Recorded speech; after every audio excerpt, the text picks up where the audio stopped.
اعوذ باللہ من الشیطان الرجیم بسم اللہ الرحمن الرحیم والذین آمنوا وعملوا الصالحات. ہاں، اس کے برعکس جو لوگ ایمان لائیں اور نیک عمل کریں. اب نیک عمل میں ہر شخص نے اپنا اپنا نظریہ بنا رکھا ہے. مراد نیک عمل قرآن مجید کا کیا ہے؟ دین کے سارے تقاضوں کو ادا کرنا، وہ نیک عمل ہوگا.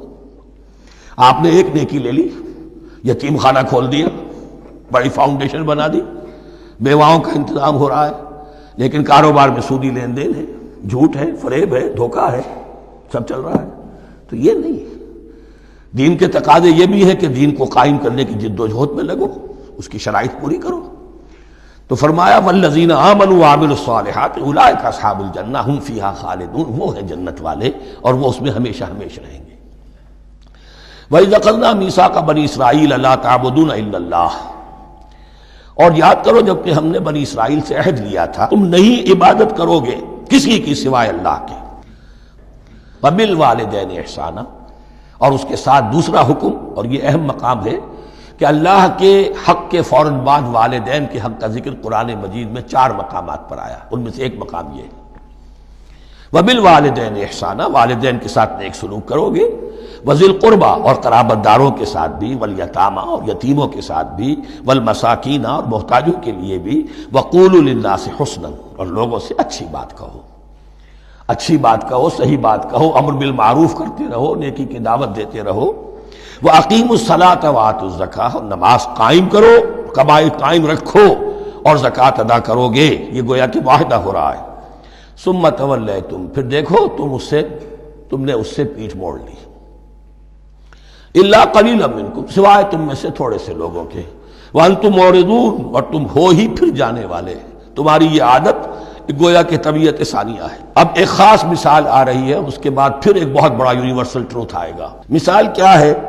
اللہ نے ان سے ایک عہد لیا تھا وَإِذْ أَخَذْنَا مِيثَاقَكُمْ، ہم نے تم سے یہ عہد بھی لیا تھا لَا تَسْفِكُونَ دِمَاءَكُمْ. دیکھو اپنا خون نہیں بہاؤ گے، یعنی آپس میں جنگ نہیں کرو گے، لڑو گے نہیں. تم بنی اسرائیل ایک وحدت بن کر رہو گے، جیسے کہ قرآن مجید میں آیا ہے انما المؤمنون اخوۃ، تم بھائی بھائی ہو. لا تسفکون دماءکم، اپنا خون نہیں بہاؤ گے.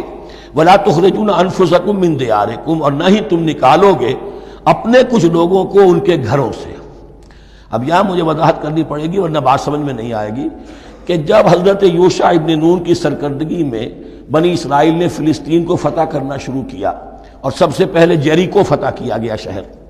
اس کے بعد جب سارا فلسطین فتح کر لیا تو انہوں نے ایک مرکزی حکومت قائم نہیں کی. 12 قبیلوں نے 12 حکومتیں بنا لی. جیسے 12 چشمے تھے پانی کے، ویسی 12 حکومتیں. اب ظاہر بات ہے جہاں 12 حکومتیں ہوں گی تو وہ طوائف الملوکی جس کو کہتے ہیں، آپس کی کھٹ پٹ ہوتی تھی، جنگیں ہوتی تھی. پھر ان میں سے ایک دوسرے پر حملہ کر کے وہاں کے لوگوں کو نکال باہر کرتے تھے، بھاگنے پر مجبور کر دیتے تھے. تو یہ تھی ان کی کیفیت. لیکن اس کے بعد پھر جب وہ لوگ چلے گئے کہیں کفار کے ملک میں چلے گئے، اب کفار نے جو ہے ان کو لا کر اور ان کے سامنے ان کے ہاں بیچنا چاہا، چونکہ غلام بن گئے وہاں جا کر، یا انہوں نے غلام بنا لیا. تو اب فدیہ دے کر چھڑا رہے ہیں کہ ہمیں حکم دیا گیا ہے کہ جو بھی تمہارا اسرائیلی بھائی ہو اس کو فدیہ دے کر چھڑا لو اگر کہیں وہ اسیر ہو جائے. تو ایک حکم کو تو مانا نہیں اور دوسرے پر عمل ہو رہا ہے. حکم تو یہ تھا کہ آپس میں خون ریزی کرو ہی نہیں، اس حکم کو تو توڑ دیا. لیکن بڑے متقیانہ انداز میں اب جو اس وقت اس کی وجہ سے جو غلام بن گئے یا اسیر ہو گئے، اب ان کو چھڑوا رہے کہ اللہ کا حکم ہے، شریعت کا حکم ہے. یہ ہے وہ تضاد جو مسلمان امتوں کے اندر ہو جاتا ہے. اس پر آئے گا وہ یونیورسل ٹروتھ.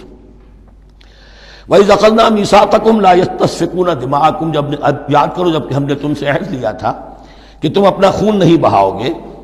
وَلَا تُخْرِجُونَ أَنفُسَكُم مِّن دِيَارِكُمْ، اور نہ ہی تم اپنے آپ کو اپنے لوگوں کو ان کے گھروں سے نکالو گے.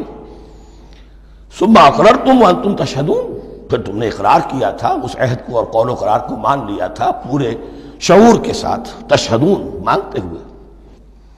صدق اللہ العظیم.